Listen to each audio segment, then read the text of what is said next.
Well, as David Griffin has just said, in order to understand time, we must consider the moments of the past as enfolded in the present in a natural structure. But then we must justify this notion of enfoldment from physics. That is to say, physics as it is ordinarily done is entirely foreign to this idea of enfoldment. In fact, the ordinary view of physics, which reached its apex during the 19th century, the late 19th century, is what we call mechanism. Right? We say everything is like a great machine.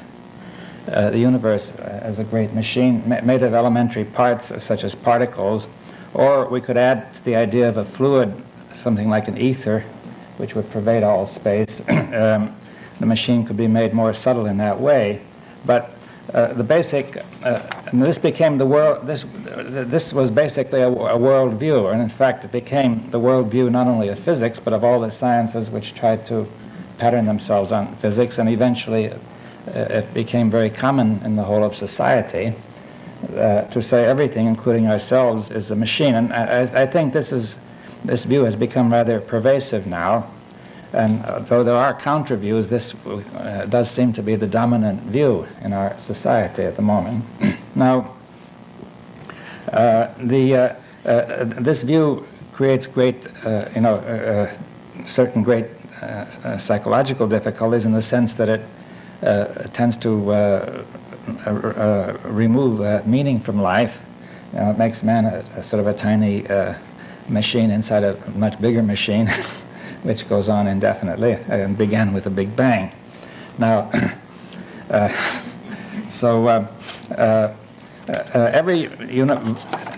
is a view of universal order, and every view of universal order has profound implications for the whole of our lives, even though it may seem that only a small group of professional people are concerned with it, such as physicists. In physics, this basic mechanism has three basic principles.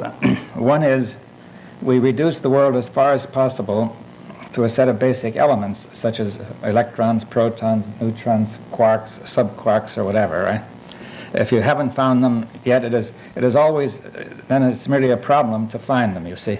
That is to say, if you find evidence that we don't have them, see, it is intrinsic in the theory that it can. Popper likes to say theories ought to be disprovable, but mechanism is not disprovable in the sense that you could always, and nor is any fundamental theory, in the sense that you could always suppose that eventually more could be found that would solve any problems that have arisen thus far. Right? Now, the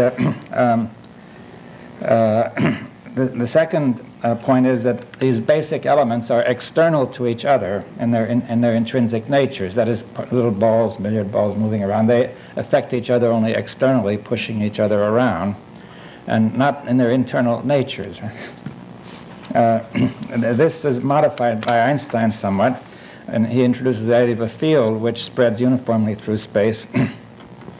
But the field is defined at each point in space and time as distinct from the field at any other, even though it sort of melts into it continuously, so that influences can only take place infinitesimally close to that point. So this is a more refined form of mechanism, because it says basically there is a kind of nature of the field which is determined at one point external to the field at some other, and the relations between are then imposed, and they provide the content of the theory. Now, the third point is that the elements, as I said, interact only mechanically. And we may contrast this with an organism in which the very nature of each part is profoundly affected by the whole state of the organism. In fact, we could say in the organism, the parts are organized by the whole. And in a machine, the parts are organized into a whole. That is, the parts are made separately and organized into a whole. Whereas in an organism, the whole organizes the parts, right? Now, the organism was much a more common view before the modern era, and in fact, even before that was animism, which said everything was permeated by some sort of spirit. But see, worldviews are constantly changing, and we may expect they'll change some more. We may hope, anyway. Now, but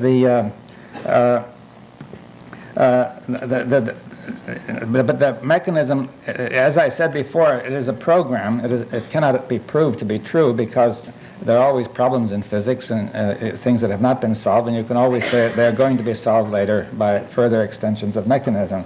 So it would be almost impossible to imagine a state of affairs in which people would be compelled by evidence alone to abandon any worldview.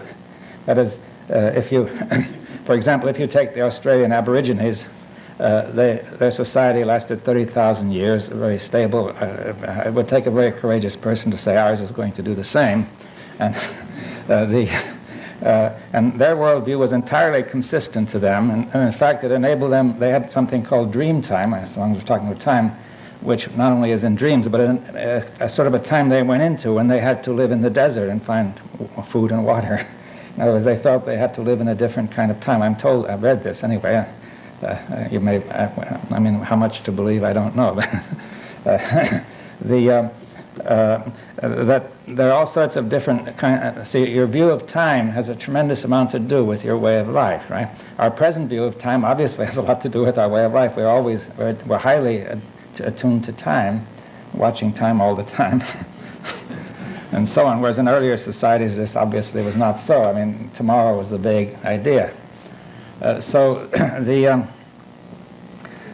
Anyway, this mechanistic program is really a kind of faith that it permeates the motivation of most modern scientific enterprise, just as religious faith permeated a great many enterprises in the past. Now, how far can this faith be justified, you see? Because without this faith, a great deal of what's happening in modern science, people wouldn't have the energy to do it. Now, of course, it's worked in a very important domain. We see the tremendous success of technology as well as some of the problems. But then where it fails, we say there are problems, you see. And we assume they're going to be solved, right? You see, during the 19th century, there seemed little reason to doubt that this faith was going to go on indefinitely. And in fact, one of the leading physicists of the time, Lord Kelvin, said there was hardly any use for anybody to go into physics because it was practically finished. It was only a matter of refinements to the next decimal points, except for two small clouds on the horizon, which were the negative results of the Michelson-Morley experiment and certain difficulties in understanding black body radiation. Now, he chose his clouds very well. You see, he really understood. He was a very good physicist, actually. I'm not criticizing. I'm just saying I don't agree with his philosophy. Each of these turned out into a gigantic storm that swept away the entire structure of physics, you see. The two together, anyway. It's like one storm after another. And the first storm was relativity, and the second one quantum mechanics, which made the first one look like a little rainstorm. So, now, I can't really hope in this time to tell you all about this. This is the reality of time, you see. But I'm going to say more about relativity later, but one thing it said was that Einstein was forced to, led to a point of view in which you would say a field concept would replace particles. Instead of particles, you had a field. If I think of a vortex in water, you see it goes round and round like this, and it's all one. The vortex doesn't exist, actually. It's just a pattern of flow in water that your mind abstracts, but you give it a name and call it a vortex, right? If you have another one over here, it could be pretty independent, but as two of them come together, they modify each other, and they produce another pattern. Eventually, they merge, right? So a vortex has a relative independence and permanence of existence, certain stability, and so on, and was used by people of the late 19th century as a model of the electron. Like a smoke ring vortices could be sent, if well made, all the way across the room, right? Now, now relativity gives an idea similar to that, because you say a particle is a sort of a concentrated region of field. I don't know if I'm audible. All right. Another particle is another concentrated region. They sort of merge together, but when they get close, they sort of become one, and so on. In other words, there's an unbroken wholeness of the field, even though each field element is still thought of as just existing at this point. quite distinct in its existence from another point. Nevertheless, the form on the field, which is the explanation of matter, is whole, right? It is unbroken wholeness, right? A seamless whole, right? Now, this was a basically new idea which relativity demands, although people still use the idea of particles in relativity, and I won't go into it. It is not really consistent. It leads to infinities and so on, which, for the technically minded out there, are gotten rid of by a process called renormalization, whose physical meaning is very unclear, but might well mean that what you originally called a particle is spread out in some complex way. But relativity really demands unbroken wholeness. Now, in quantum theory, whereas previously you had the universe made of all these separately existent elements, right? So that was a big step away from mechanism. And say some physicists understood this, some didn't. You see, I think in the community that the degree of understanding of the philosophical implications of these theories is very varied, of course, in the community of physicists. Now, the next point was quantum mechanics, quantum theory, and this was far more powerful change. That is, you had the old idea of the Bohr orbits. You see, well, first of all, you had that matter had both wave and particle nature as well as light. You see, it was well proved that light was a form of wave during the 19th century. You imagine waves coming along. Here are two slits, A and B. Waves spread out from these. They interfere. When the two waves add up, when the wave motions add up, you get a strong wave. Where they subtract, a weak wave, or even zero. And you get fringes of light, strong and weak regions, which are produced by the interference of the waves from those two slits. And these were exactly as calculated in countless number of experiments that nobody could possibly doubt that light was a form of wave motion. It was brilliantly proved by Maxwell and Hertz that it was electromagnetic waves of the electromagnetic field. And however, later on came the discovery by Planck that the energy of these waves had to have a certain discrete amount of energy in them. If those who are mathematically inclined, it's h, Planck's constant, times the frequency, an energy proportional to the frequency. So that light, there was evidence came up that light was made of little particles. Contrary to all this evidence that it was waves, came another equally good set of evidence that it was made up of little particles whose amount of energy was proportional to the frequency. Now, low frequencies of, and every wave would have that, sound wave, any kind of wave, but ordinary waves of, say, a few cycles a second, really low indeed. Light wave was a beginning, get high enough to matter. Say, with gamma rays and cosmic rays, then it's a tremendous energy, and it really blasts atoms apart. Now, then what happens in this interference experiment is this. It can be done with beams of light so weak, there's only one of these particles of light in there at a time. Well, what happens is you detect a particle there, somewhere. You send another one in, and detect a particle somewhere else. So they accumulate at random, but gradually the random pattern approaches the fringes that you calculate by the wave theory. So you say the wave is giving the probability that you're going to find a particle here, right? So it was already some indication that the fundamental theory was no longer deterministic, but had an element of something beyond in it. Whereas classical physics was completely determinate in the sense, as Laplace said, if you knew the positions and velocities of every atom in the universe, some omniscient observer, then he would know the entire future and the entire past. But here, those very laws which Laplace's omniscient observer would have to use were now found to be averages of probability laws, just as the laws of thermodynamics are averages of probability laws about the atoms, if you happen to know that heat is explained as a form of random molecular motion. I'm going to discuss that later. Now, I don't know if I'm going, at what level the audience is, so I hope I'm not saying anything too technical.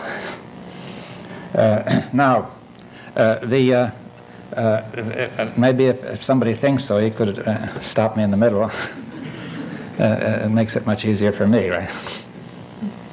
Now, then the second point was that Niels Bohr applied this very same idea to that energy is quantized to the electrons and atoms. Now, according to classical, Rutherford has shown that there's a nucleus which is very heavy and electrons circulate around it which are very light, like planets around the sun. This theory ran into very grave difficulties about 3 or 4 of them, but I'll tell you only one, which was that because of these electrons would radiate energy, within a fraction of a second all the electrons would fall into the nucleus and atoms would disappear. That is to say, all the experimental evidence had been that these electrons must be going around like this, and yet if you applied the theory a little further, you would say this is quite impossible, right? This is the way science goes. You make one step forward and then you find another difficulty, and this forces you to develop your ideas, right? Now, what Bohr put in a very new idea, which was that the electrons, classically electrons could move continuously and have any kind of orbit. He said only certain orbits were possible, and he deduced rules for these orbits, which explained them perfectly, explained exactly numerically what the energy levels were going to be and so on. And there was a lowest orbit below which it couldn't go, and that's why the atoms exist, right? And it explained the properties of spectra and a tremendous number of things. And this was later carried forward into modern quantum mechanics, when it was found that all matter has both wave nature and particle nature. That is, just as light has, which is classically a wave, has a particle constitution, so electrons, which classically look like particles, also have a wave nature, and they will show the same interference pattern. So every form of matter and energy has this universal peculiar nature called wave-particle nature, wave-particle duality. This dual nature, which is literally a contradiction, right? That is, it can't be both a wave and a particle at the same time. What it means is we don't know what it is, right? We can't say, we have a way of calculating what it does, but we have no really clear notion of what it is. Now, well, that's not an unusual state of affairs. Now, the third point now was that one finds a very peculiar new property which is called non-local connection. This involves a very new notion of structure, because in the mechanistic theory all connection is local. Things only very infinitesimally close to each other. Two balls contacting each other, two fields infinitesimally close can affect each other. If anything affects you out there, it's because a wave has produced a long, long series of those infinitesimal connections propagating out and reaching you, right? Now, from here. So just as sound does. Huh? Now, in quantum mechanics, one found that there's a very peculiar kind of non-local connection. Under certain conditions, it's possible for in some sense, for a particle A to be connected to B without any visible mediation of some force between them. I don't want to go into this. Was further discussed by Bell and by many others, and recent experiments of aspect have been the culmination of a whole series of experiments which have generally confirmed this thing quite well. Now, experimentally. But if you look at it from a theoretical point of view, there's something even more profound, which is that the state of the whole, insofar as there are parts, the state of the whole organizes the parts. For example, in a molecule, the state of the whole, the part, you cannot consider a molecule to be made of various parts which are just put together to make up a whole, but there is a way of treating it mathematically which says you've got to start with the state of the whole, and this organizes the parts to make up the molecule, or to make up a superconducting set of electrons which will sort of flow around any obstacle as if they were in a ballet dance rather than be deflected by it, and so on. So see,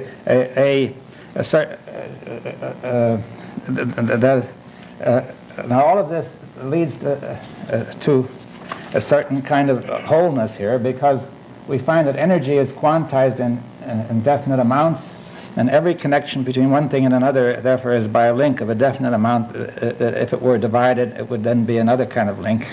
That is, the link is indivisible, and otherwise to have a link of that quality is indivisible, right? So everything is sort of linked indivisibly, all of us, observer and observed and everything. It seems that there's no principle available to determine exactly what's going to happen, only in some statistical sense or in some. But also we find that the nature of this thing depends both on whether it's a wave-like or particle-like, depends on how it's treated. You see, when we put up slit systems, we bring out its wave-like nature, and when we put in something like a particle detector, we bring out its particle nature. It's rather like an organism which can show different qualities according to the context. That is, there's a tremendous context dependence of the quality of each thing on the whole, right? And of course, there is this direct notion of a non-local connection and the whole organizing the parts. So, in fact, you can, however, understand why the mechanistic view still works in classical physics, because under certain conditions, this whole factorizes, we say mathematically, so that the effects do, so that there are subholes that are relatively independent. So, depending on the conditions, say especially at high temperature, this hole tends to break up into subholes that are relatively independent. But as you lower the temperature, it tends, which is the random motion at breaking things up, this wholeness tends to assert itself more and more. But fundamentally it is always a whole, because it is the whole which determines the subholes that it is going to break up into, right?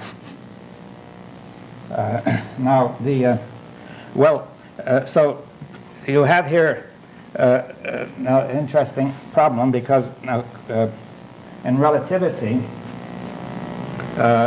you have the basic concepts are strict causality, strict continuity, and strict locality. Right? These are the three basic concepts of relativity. If you want to find the basic concepts of quantum mechanics, you just put non in front of each of those. That is to say, the basic concepts contradict each other absolutely, and we don't really have any that put them together yet properly as yet. There are formal mathematical ways of doing it, but I don't think we have as yet a clear concept which could be intuitively grasped. And I think it is important. The concept which can be intuitively grasped is going to become the effective worldview. Maybe a few specialists in esoteric circles will understand that that things are more complex than that. But the effective worldview is now a mechanism, because very few people can really understand intuitively what this is all about. And in fact, it is very hard to get it, because I myself feel that quantum mechanics is in development. It is only one stage of a process, that our ideas also are in process of constant development, unfolding, right? And it's time for quantum mechanics to unfold into something more. Now, the question is, how are we to deal with this? Now, I want to make the suggestion, instead of looking at all the differences of relativity and quantum theory regarded as the two basic pillars on which physics is erected, you see.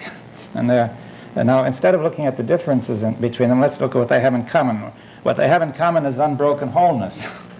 They each assert it in a different way, but they still have that in common, right?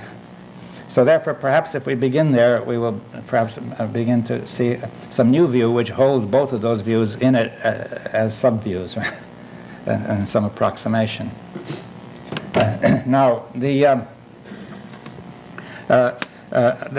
raises the question of order. You see, the way things are connected and so on. See, in classical physics, we use coordinates, a grid, which is evidently a set of orders, each one order this way, one order this way, one order in the third dimension, and if you bring in time, there's an order in the fourth dimension. So you have a grid of 4 dimensions by which you specify an event, right? Or in 3 dimensions, a point.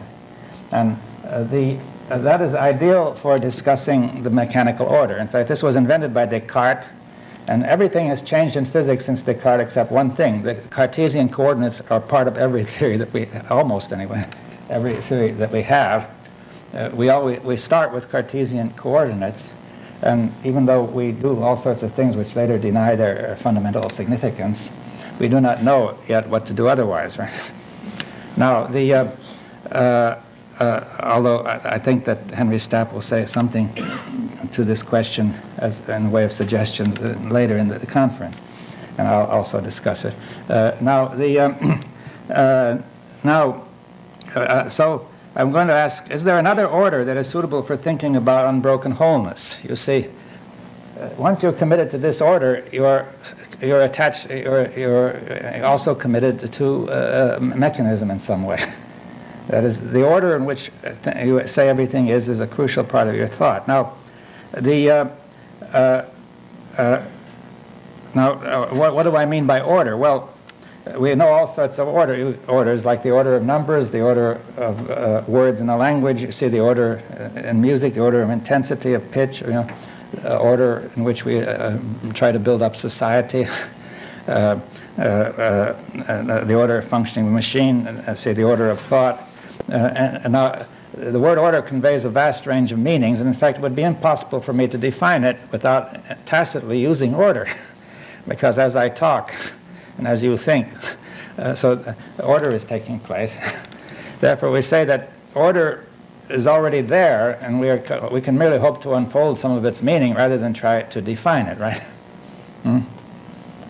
Now, there would be no way to define order, because anything you do presupposes that you already knew something about order. And it's like the dictionary, that every word goes defined in terms of other words, but finally the dictionary as a whole doesn't define anything, really. Now, now I want to discuss that the order of certain instruments, certain scientific instruments have had a big effect on our notions of order. The lens has had a tremendous effect on making us think of the mechanical order of separately existent points that are elements that are external to each other, because with a lens we form an image of a point P by another point Q, and an ideal lens would do that. So here, this photograph contains knowledge of an object over here, in which there's a correspondence between every point on the photograph and every point on the object.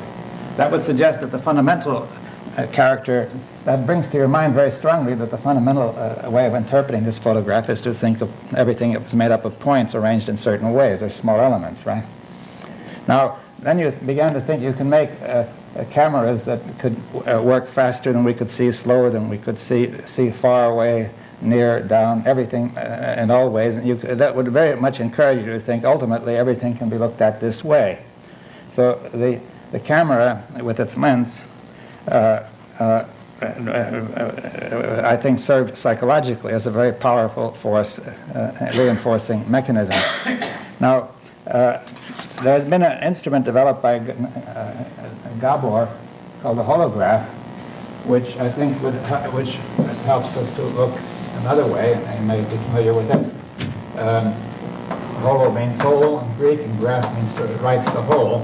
And if we're to say, we could then say an ordinary photograph is should be called really a merograph. It writes the parts. Mero meaning part in Greek. So I think most people have seen holograms. You use laser light, which is highly coherent and ordered, and you reflect part of it this way, and it comes off an object, and waves come off and interfere with the part of the light that comes through to produce a very complex dynamic pattern of movement. Now that pattern is photographed, and that photograph is the holograph, and if that photograph is illuminated in any part with light, laser light, for example, waves will come out from it, which are similar to the waves coming out from the original object. And as you know, it produces a three-dimensional image, as if you were looking through a window at the size of this illuminated region. Now, but the really interesting point is not that, but rather that light from the whole object goes into each region in the holograph. The holograph doesn't look anything like the object. It has nevertheless enfolded within it all the information about the object in each region, but the more regions you put together, the more detailed the notion of the image of the object gets, and the better it gets, right? But it is always about the whole object. You see, so quite different from the camera, where each region is about some part of the object. Is knowledge of a part. So the holograph, each part of the holograph is knowledge of the whole, right? Now,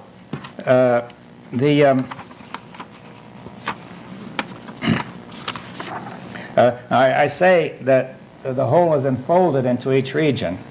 You may think of enfoldment by taking a piece of paper, folding it up again and again and again into a very small wad and making little cuts in the paper. And when you unfold it, you get interesting patterns. You may have seen this.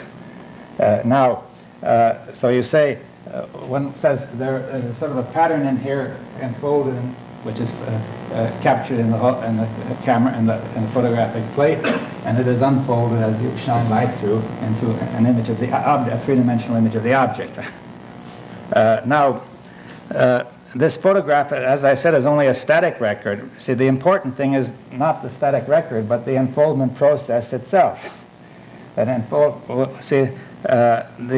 information is constantly being enfolded and unfolded. For example, in this room, light is reaching me from the whole room and entering the pupil of my eye.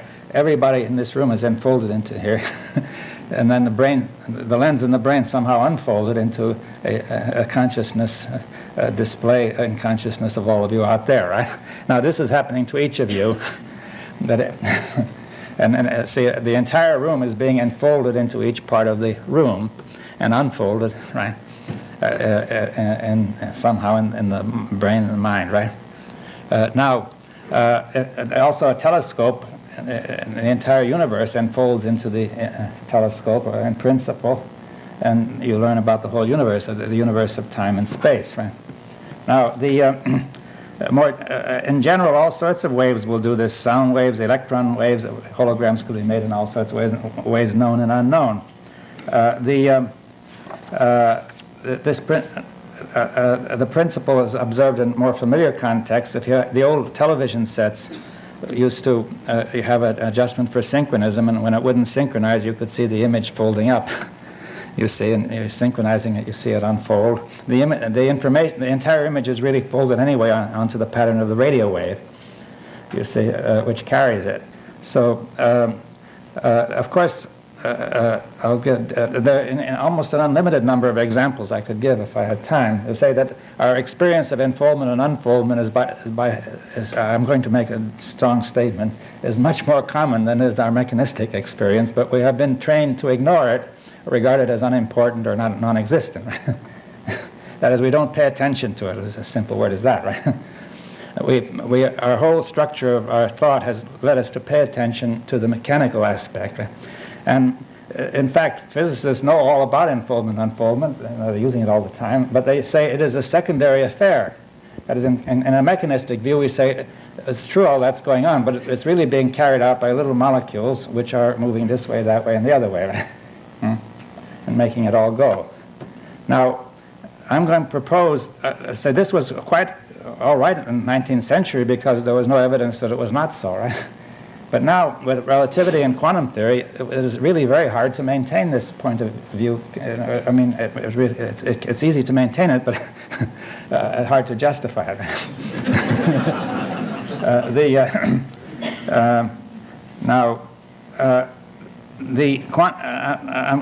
What I'm proposing is that the fundamental reality is enfolding and unfolding, and that the mechanical objects we get are the result of that, and that is by constant repetition. Say a particle would then be unfolding from the whole of space into some region where, and then fold back, and another one would appear, and another one, so close together that we would be, they would be very difficult. In ordinary levels, they would not be distinguished as separate. Right? Now, and the thing would show up as continuous. Now, the key point I'm making is that the mathematical laws of the quantum theory say that enfoldment and unfoldment is the fundamental movement. It's called Green's functions in quantum mechanics. We start with a wave equation, but in order to use it, you always turn it into a Green's function. That is a thing which just precisely expresses that from any one region unfolds into the whole, and that the whole unfolds into that region. That is, it's a precise statement of what the basic mathematics of quantum mechanics is about. What I'll say now is that underlying the universe is a universal, underlying all manifestation is the universal activity of enfoldment and unfoldment, which I call the whole movement. which may contain not only all kinds of enfoldments known, but vast numbers that are as yet unknown, and so on. And this is an unbroken whole. Now, the basic order of this movement is enfoldment and unfoldment, and we'll call this the enfolded order, or if you like use the Latin word implicate, means the same thing. Plicare in Latin is to fold. The folding word implicit is the same word also. And then, see, the order is basically implicate, but among the orders there is one which is explicate, unfolded. It is not sharply distinguished from the implicate, but it has a property that the basic elements that are of interest to you are seen as separate. That is, another word which means exactly the same as unfold is display, as it comes from displicare in Latin, to unfold. A display is an unfoldment intended to show something, reveal something, whereas when we discuss it more generally, we'll say unfoldment is not just to reveal, but it is the very nature of the movement. Right? Now,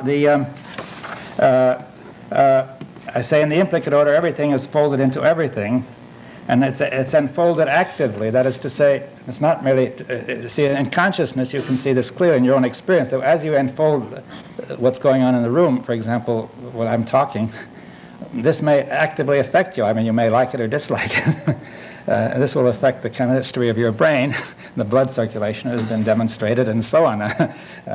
The blood will change quite a bit if you dislike it, and in a different way if you like it. And your heart is going to behave differently, and so on, right? So, therefore, you already had the experience of the active enfoldment of society and of nature in yourself, right? I'm going to suggest that experience is the paradigm, or the characteristic. I'm using paradigm in the fundamental sense of typical example, and not the way people are using it now, in a looser way. And I'm saying it is the typical example of the very way everything works. So I'm trying to say this may give you a much better intuitive notion. Quantum mechanics may ultimately be much more graspable intuitively than classical mechanics, because it really takes a terribly long training for you to get used to classical mechanics. I mean, you have to work quite hard at it to really...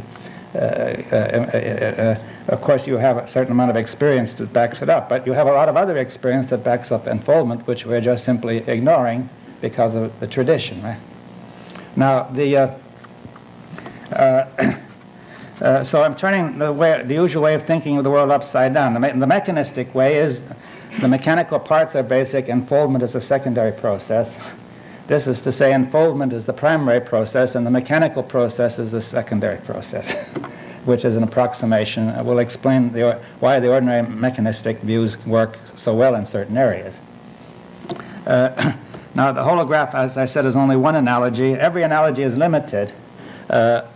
Otherwise, it would be the real thing and not an analogy. Now, so we mustn't. There are parts of the holograph is not a perfect analogy to quantum mechanics. We could improve the analogy somewhat by considering another thing which you should have experienced, namely the computer game. I don't know if they've still being used here. I read somewhere that people are losing interest in them. But you see, you have here a screen, a television screen. And you see, that's a very fine example of an implicate order. You see, there's a spot of light on there. You could unfold any form whatsoever on it, right? All the pictures you see are unfolded onto that screen according to the information fed into the moving electron beam. Instead of the information coming from some base station, it comes from a computer here, right? A computer program.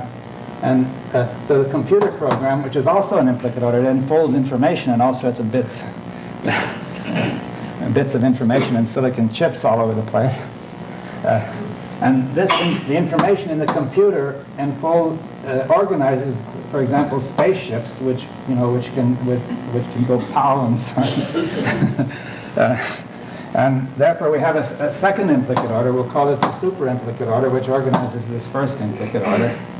And over here is the player of the game, who is a third implicate order, who is affected by the first implicate order, and he operates on the second implicate order and forms a circuit. And all three together make a unit, right? See, when he's playing that game, he is as much, his whole thinking, he is internally affected by that game.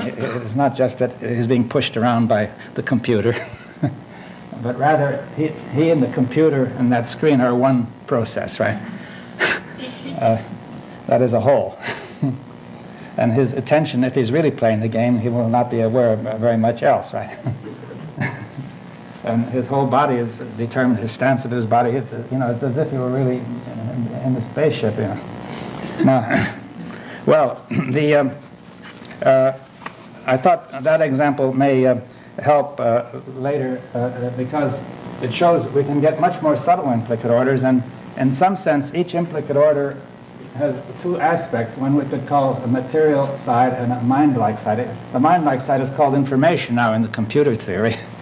But clearly, what I want to say is that in the implicate order, you see, there are two poles, the physical pole and a physical-like pole and a mental-like pole. I mean, if you have a magnet, you could always cut it at any place, and when you cut it, it always gives a north pole here, say, and a south pole here. No matter where you cut it, you get a north and a south pole, right? You could imagine that every part of the magnet is a superposition of north and south poles, which cancel each other. And that's a potential ready to produce north and south poles. Now, so the point is to say now that this is a way of looking at the magnetic field, because if you cut it in two places, you can think of the field as going from the north pole of one to the south pole of the other. But we see it's just a way of thinking. It's not that these poles don't exist, but they're, as independent entities, they're a way of thinking. And also, I'm going to try to look at this thing in this way too, to say that every process has a physical pole and a mental pole. You may say that actually they're right on top of each other. And these are words by which we are trying to draw attention to something which is more subtle, right? And that in the implicate order, since the whole, as in quantum mechanics, the whole organizes the parts, I would say that what is now called the wave function is a bit like what we would call the mental pole. It organizes, but that's a sort of a side remark that I may try to expand on some other context. Now, then, let me say, time is passing. The implicate order can be extended to life. You can say, if you have a seed containing information in the form of DNA, actually what happens is there's very little energy or matter in that. It merely sets all the matter around in motion and all the energy around motion to make a plant, whereas from the point of view of the implicate order, the only change was it was just constantly remaking itself as inorganic matter, and with this bit of information in it, it started to make something organic like a plant or an animal instead, right? That is to say, life is inherent, implicit or implicate or enfolded in all matter. It doesn't suddenly emerge at some sudden place saying, here, at just this degree of organization, you've got life. But rather it unfolds. It is enfolded in all matter. Right. Now, then if we come to thought, you can see the very word implicit, imply, it's the same thing. One thought enfolds another, right? A large part of your thinking process is to unfold an implication of your thought, which leads to another one and another one. Logical implication is only a very special case of this. Most implication isn't strictly logical. Now, there's a tremendous number of other things that you see, a tremendous number of ways in which one can see unfoldment in the mind. One can see that thoughts enfold, feelings enfold thoughts, because a feeling will give rise to a thought. Thoughts enfold feelings. The thought that the snake is dangerous will enfold the feeling of danger, which will then unfold when you see a snake, right? If you had not been told snakes are dangerous, you would never feel afraid of them, right? And some of them, in fact, are not. Now, there are a great many other examples, and I really haven't time to go into them, but the very movement of our muscles, you see, you cannot say how you manage to move your muscles. It starts from heaven knows where, and you get to move your muscles, right? I'd say that it's enfolded, and it unfolds into a certain movement. If you go into this, you will see you get a tremendous amount of experience of enfoldment and unfoldment. And it's by far the most intimate and direct experience you get. And the explicate experience is a construction on top of this, which we have learned to make so habitually that it looks to be basic. Now, see, Polanyi talked about the tacit knowledge which comes when you ride a bicycle. You can't tell exactly this tremendous range of movements involved in riding a bicycle, what it means to learn how to ride. You could never put a formula to it or anything. Now, I'm saying then that we now see that in mind, living, non-living matter, and in mind, we have one order. The implicate order is the fundamental order, and one movement, implication, explication. So it means that this order enables us to unite what had been separated. You see, with Descartes, you had the view that mind is one sort of substance and matter is another, and it was very unclear how they could be related. And the problem was never really solved, and in fact can't be solved, probably, almost certainly. And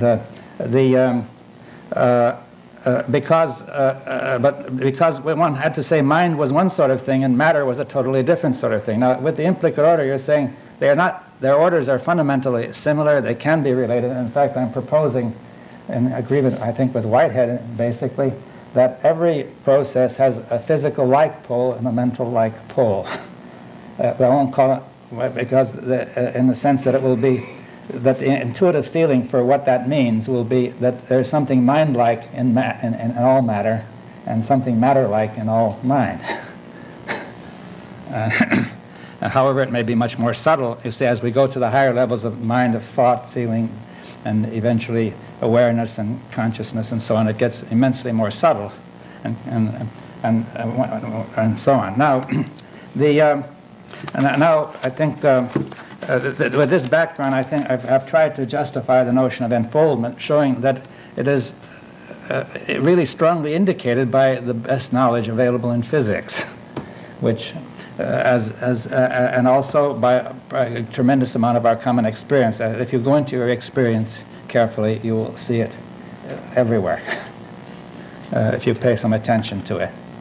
Now, and in fact, time, therefore, it would not be surprising to discover that time also is included in this. Time is one of our most fundamental thoughts and our most fundamental experiences, right? It would be and time, consciousness without time, I don't know, we can't conceive it, right? Now, we feel a certain moment in consciousness now. This moment cannot be defined. It's sort of slipping into the past in the very moment at which we're trying to focus on it, right? And therefore, it has a certain inherent ambiguity, or uncertainty, as we'll call it. Bohr called it ambiguity, which quantum mechanics has too. That incomplete determinism. In consciousness, we experience that incomplete determinism. But the word ambiguity is a much better word, in my view, than indeterminism or uncertainty, because it merely means that the meaning of it cannot be definitely related to particular context, you see. That is, its meaning is not quite defined, and that allows for creativity. If everything is totally determined, there's no room for creativity. So the word determine has the same determination as based on the word termination. Anything with total determination means total termination. That is death.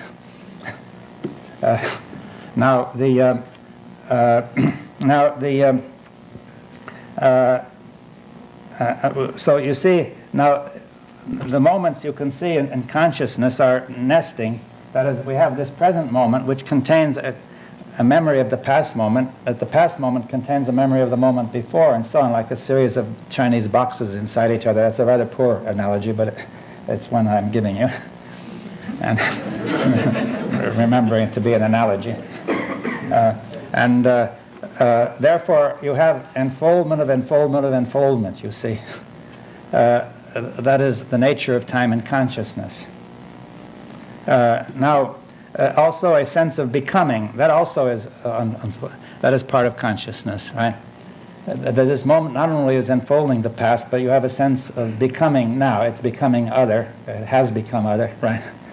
That sense of becoming is very interesting because you can produce illusions of becoming in many interesting ways. You see, for example, the moving picture produces the illusion of becoming. That is, you take a series of photographs. The shortest element of consciousness that we seem to be able to be conscious of is about a 16th of a second or thereabouts. Anything happening faster is not sharp, not really distinguished. But if you take, say, 6 photographs during that period, each slightly different, and what happens is that the first photograph strikes the eye, but the first image, it starts to go into the nervous system a little way, and the next image strikes the eye, that goes in a little further. After a while, you've got 6 images in the nervous system all at once, each with a different degree of enfoldment, right? Now, those 6 images together are somehow brought together in a whole, the whole being the sense of becoming, right? It is an illusion of becoming because it is produced by something that is not becoming, namely 6 separate pictures, right? But you see, if you put those pictures a second apart, you would not even get the illusion of becoming, right? You would just get jerky, a series of pictures, huh? So therefore, a new sensation appears, a new experience appears when those 6 enfolded images sort of mix with each other or merge with each other. And we know, I don't think anybody knows how it comes about or what it means, but this is the sense of becoming, also the sense that this becoming is consistent with what has become in the immediate past, and there's an expectation of what will become, and which generally more or less fits, and when it doesn't fit, then the whole picture has to change until it does fit, and so on. So now this is in strong that is part of our experience of time, right? You see, in music, it's the same thing. Unless the notes are reasonably close together, you're not going to sense them as music, right? If you play them a minute apart, they have got to sort of reverberate together in consciousness in different phases of enfoldment in the whole system to be sensed as music, right? To have meaning, right? And as a whole, right? And therefore, you have a tremendous amount of experience there of enfoldment going on, to which you can pay some attention with interest. Now, yes. Now, if you take the way physics does it, in the current mechanistic view, it's quite different. Physics produces a world that is unrecognizable to our experience. Right? I think that has been emphasized very much by the people who work with Whitehead philosophy. You see, we picture time as being along a line, t, and maybe space, the 3 dimensions of space on 3 perpendicular lines. And we say, here's a point P now, we'll call that the present. Here's the past, and here's the future of that. Now, the past is gone. It doesn't exist, right? I mean, you can say somebody lives in the past, but you can't send him a letter addressed to the past. You see, he lives in the present, really. But he's thinking about the past. Right?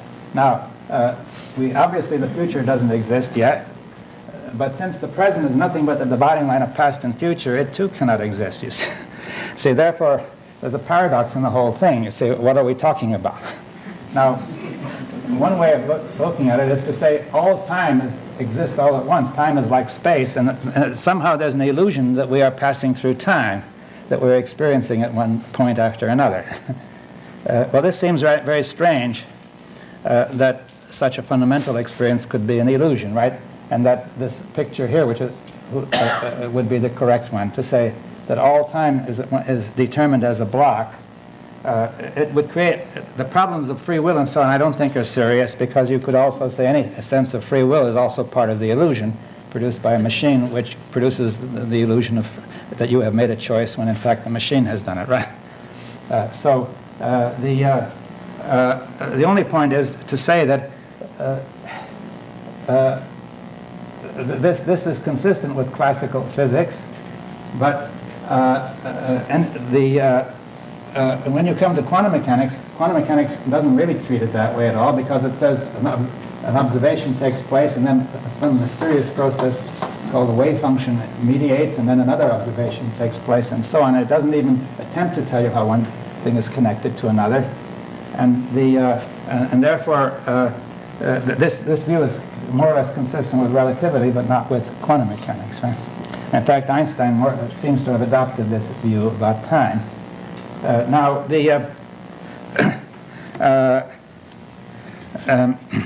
have been 3 further developments, as I say, in physics, on time.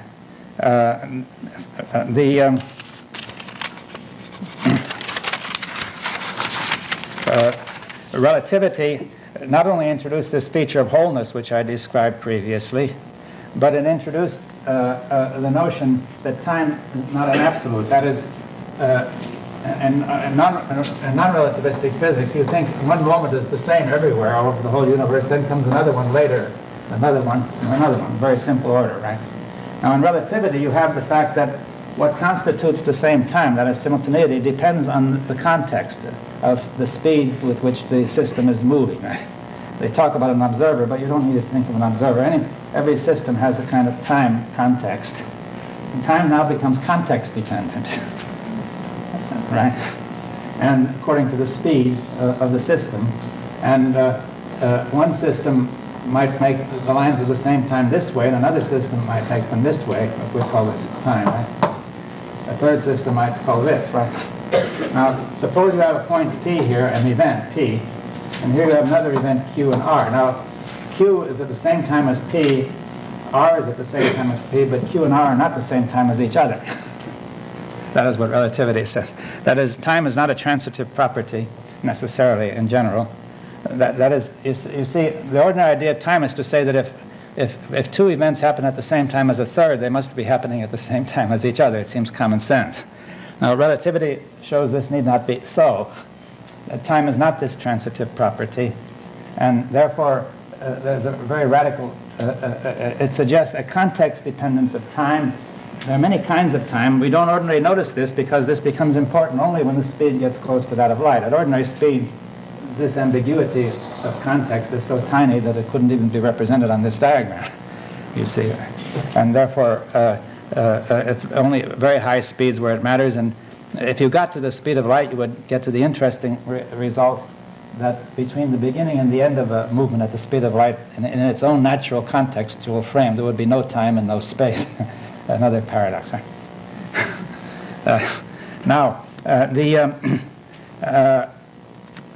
Then the second way time comes into physics is through thermodynamics. That is, it's found there's the laws of classical physics are reversible. That is to say, it's been remarked by David Griffin that as far as the laws are concerned, every molecule could happen to turn around and go just the other way. So that if you put a kettle, as Eddington once put it, if you put a kettle of water on a block of ice, it could boil, right, if all the molecules just happened to be moving right. It would not violate the laws of physics conceived of as they ordinarily conceived of.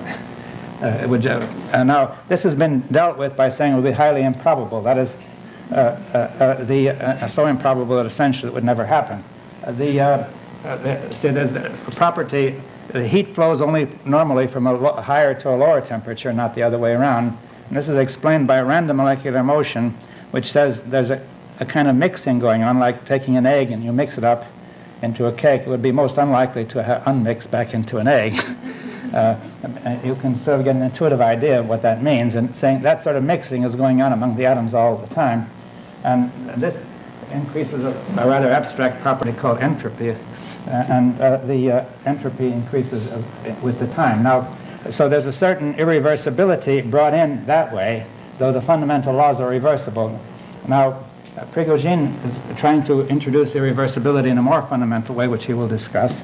But this is, of course, an attempt to move beyond what physics is now, and is still being worked on. Now, the third point is that time has a certain ambiguity. The uncertainty principle says that you cannot define time exactly anyway, according to quantum mechanics. It's written delta E. The uncertainty of energy times the uncertainty of time is greater than Planck's constant. You would need an infinite uncertainty of energy in order to define the time perfectly. And since only finite energies are available, no moment of time in physics can be defined perfectly anyway. That is, time has the same kind of inherent ambiguity in physics that it has, according to quantum mechanics, that it has in consciousness. Right? You see, if you say now, there's a certain ambiguity in that. Certainly a 16th of a second you can't distinguish anyway, but it's usually quite a bit more than that. What you really mean by now. Say, I'm talking to you now.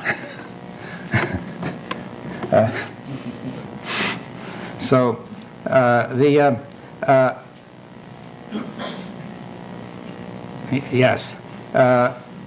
And then, so with the implicate order, as I said, we can now understand all of this. You see, we say each moment is analogous to this moment of consciousness unfolding from the whole. Each moment unfolds its past and in turn unfolds its past. And now this, the ambiguity is there inherently. We don't have this picture of all time present at all. This is all gone. We have time as a process of unfoldment. Its laws, the present laws of quantum mechanics are the beginning of the expression of those laws, but I believe that they're the merest beginning. In other words, that, and in this sense, I think Einstein was right to say quantum mechanics is highly incomplete, though it gives a great many accurate results. Now, then, as far as entropy is concerned, I think the way is open to explain it by thinking that each moment unfolding its past, which unfolds its past, which unfolds its past. Eventually, this sort of thing, these past unfoldments get to be very diffuse. Like distant memories get rather diffuse and mixed with each other. And therefore, there will be a quality of mixing of this unfoldment, which I think can perhaps become the basis of explaining entropy. Now,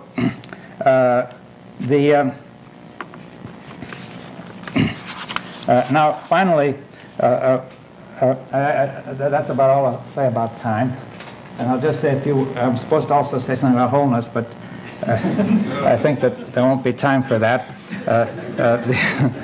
I'll merely say one point, that wholeness does not mean that we have to know the whole universe. It only means A, unbroken whole, and B, internal relationship of the elements or subwholes within this whole. It does not mean we know everything, right? But there's a constant process of being able to know more. Yes, and I think that this question of wholeness is very important psychologically, socially, and in every way. That because of the internal relationship of everything to everything, when we think in terms of parts, I say we are fragmenting everything. When we think basically in terms of parts, the word fragment is based on root to smash in Latin, like fragile.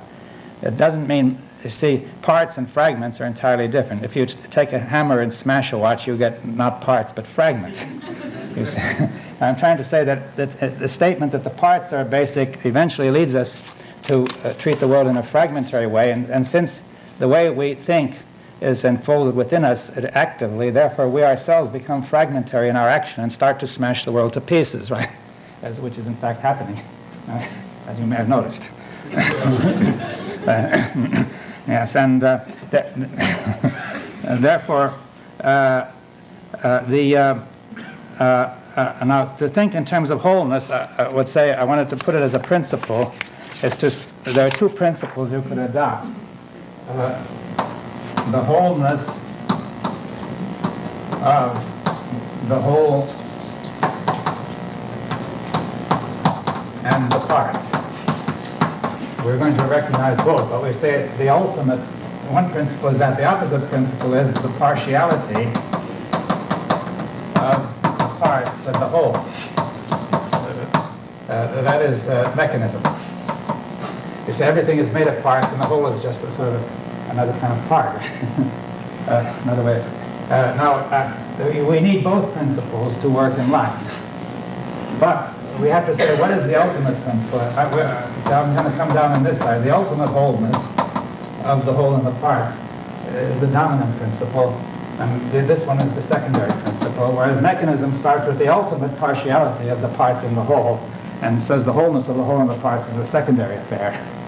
Right? You see, so it's a matter of where you put the dominant theme. So rather in music, if you have two themes, one is dominant, one is not. And in this sense, communication, at this level of metaphysics, communication is an art, I want to emphasize. It cannot be put precisely as a science, but a communication is an art. We have to communicate something that essentially escapes verbalization. But if you were thinking music, again, it's in the notes, but the meaning is not the notes, right? And the way the player plays it and interprets it is crucial, because the player who plays it mechanically will produce one piece of music, and the fellow who interprets it will produce something entirely different. So in that sense, I wanted to say that this is the way we would do it, and this includes time as well. I think I've rather overextended my time. Well, actually, about 10 minutes. That may have